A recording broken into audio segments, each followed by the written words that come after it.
comes to data and safety, honestly, it's about aggregation. It's about, as things get aggregated, centralized, and cross-compared, you actually can make realizations that weren't otherwise apparent. One data set didn't tell a story, but when combined, all of a sudden it told a pretty powerful and impactful story, for better or worse.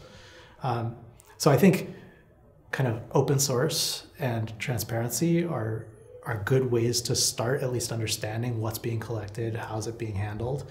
But ultimately, like, we're going to, as a society, have to come up with some pretty interesting techniques and strategies.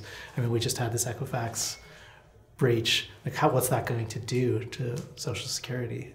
There's a lot of unanswered questions. So I think in general, and this actually goes way broader than data, in general, putting immense power into the hands of a very small minority is a new thing for human civilization. It's probably one of the most dangerous things that we face, whether it's mass shootings or nuclear warfare or biological warfare. All of a sudden, very few actors can do very large things. So I think it's important for us to confront that. It's important for us to try to tackle and handle it. But it's also important for us to not lock up and become a totalitarian, horrible, place to exist.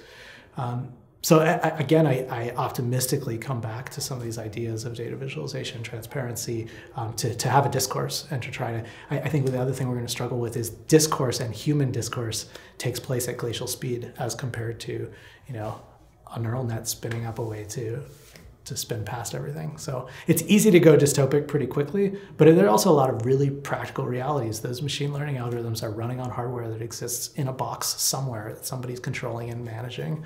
And at least for now, we still create and manage these systems as people and as decision makers. So I think government and policy being so far behind is one of the most dangerous things, because we need to lift that into some speed that slightly resembles the speed that corporations and technology companies are having about how to handle these things, or at least get a better conversation between those two entities with a lot of transparency and accountability to say, okay, how are we going to handle this? And let's get some smart thinkers focused again on people, because are we building these systems for humans, or are we building them for themselves? And if we're building them for themselves, let's launch them into deep space so that they can provide some value elsewhere.